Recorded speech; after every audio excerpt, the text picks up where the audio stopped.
The Dark Knight, Christopher Nolan's best work ever? 2008, Christopher Nolan returns to Gotham with a $185 million blank check and a mandate. Top the film that saved Batman. Christian Bale is back as Bruce Wayne. Michael Caine, Gary Oldman, Morgan Freeman all return. New faces, Aaron Eckhart as Harvey Dent. Maggie Gyllenhaal steps in as Rachel Dawes, and then there's Heath Ledger as the Joker. Nolan shot on IMAX for the first time using cameras the size of refrigerators.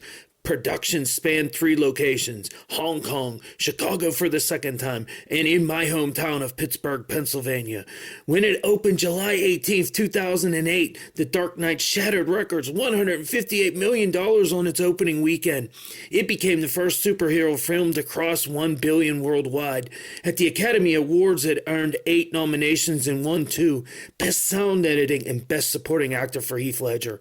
Only the second acting Oscar ever awarded posthumously, with the first being Peter Finch for Network.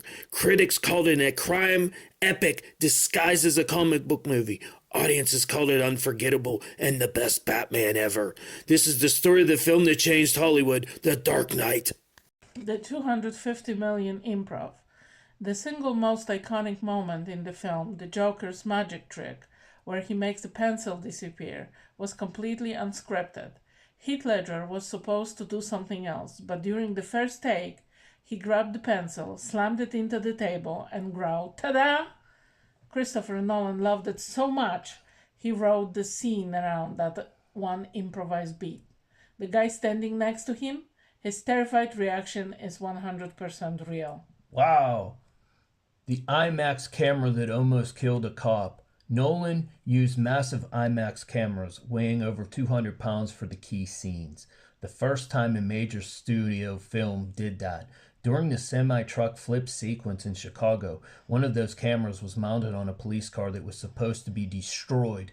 The car's driver, an actual Chicago police officer, was told to bail out at a specific moment. He hesitated. The camera rig caught his foot and dragged him. He survived with minor injuries, but the footage made it into the film. That's why the stunt looks terrifyingly real. It was.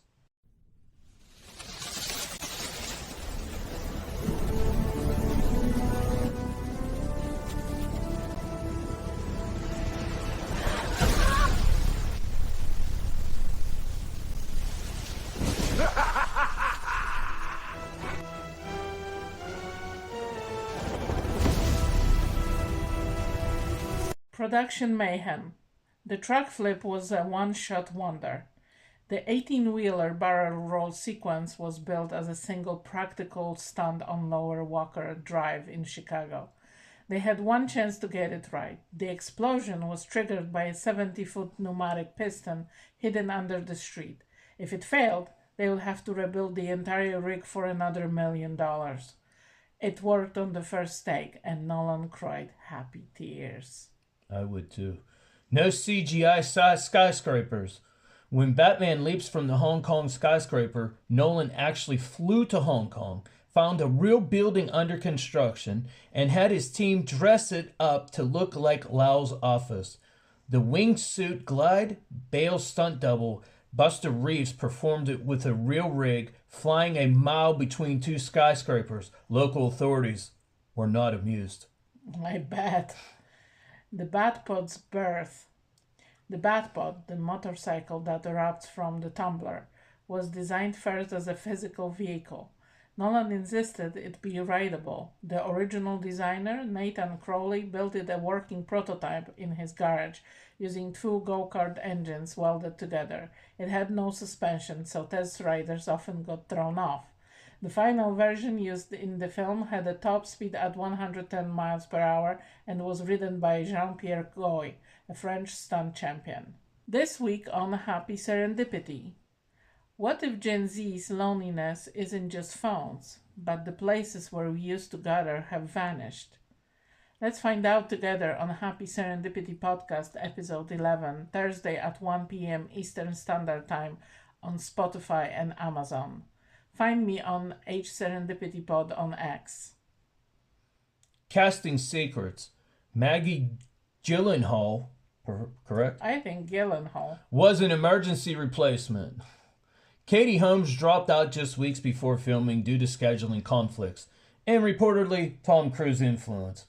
Maggie Gyllenhaal was hired so fast she had to learn lines while flying to the London set. She later said she felt like a substitute teacher. I bet. The Joker audition tape was a power move. Ledger didn't audition in person. Instead, he sent Nolan a self-recorded video in which he built the character alone in a hotel room, the same room he later used for the 6-week prep. Nolan watched it and reportedly said, "We have our Joker." Absolutely. Anthony Michael Hall was nearly the district attorney. Before Aaron Eckhart was cast as Harvey Dent, the role was offered to several actors, including Anthony Michael Hall from the Breakfast Club. Hall later joked he was too old to become Two-Face. Visual and Easter egg gold.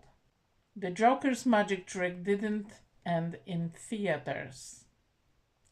When the pencil scene happened in early screenings, audiences gasped. To keep the surprise alive, Warner Brothers removed the scene from all trailers and TV spots. The first time anyone saw it, it was opening night. That was genius. The "Why So Serious" origin. The Joker's iconic line came from a real-life story Ledger read about a jester who served a medieval king. The jester made the king laugh so hard, the king fell off a horse. The jester then said, "Why so serious?" Ledger adapted it for the interrogation scene. Hidden Batman symbol. When Batman interrogates the Joker in the police station, the lights behind him are arranged in a subtle bat symbol shape. Nolan and his cinematographer, Wally Pfister, designed it to subliminally reinforce who was in control. The Dent campaign button.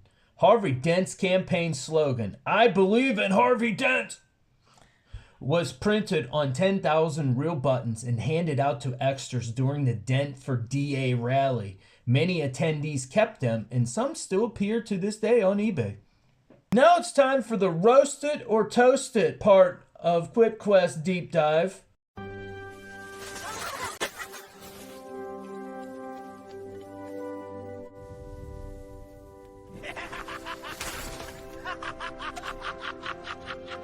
And I will turn to you. What is your opinion? It can be. It's a very good movie. Toasted. 5. Wow. I'm going to say also Toasted. 5. Unbelievable. Next week, we will have the epic conclusion to this trilogy with The Dark Knight Rises. And a tease for a week after. The Edge of Tomorrow. What? Another sci-fi disaster? Opinions are like assholes. Everyone has one.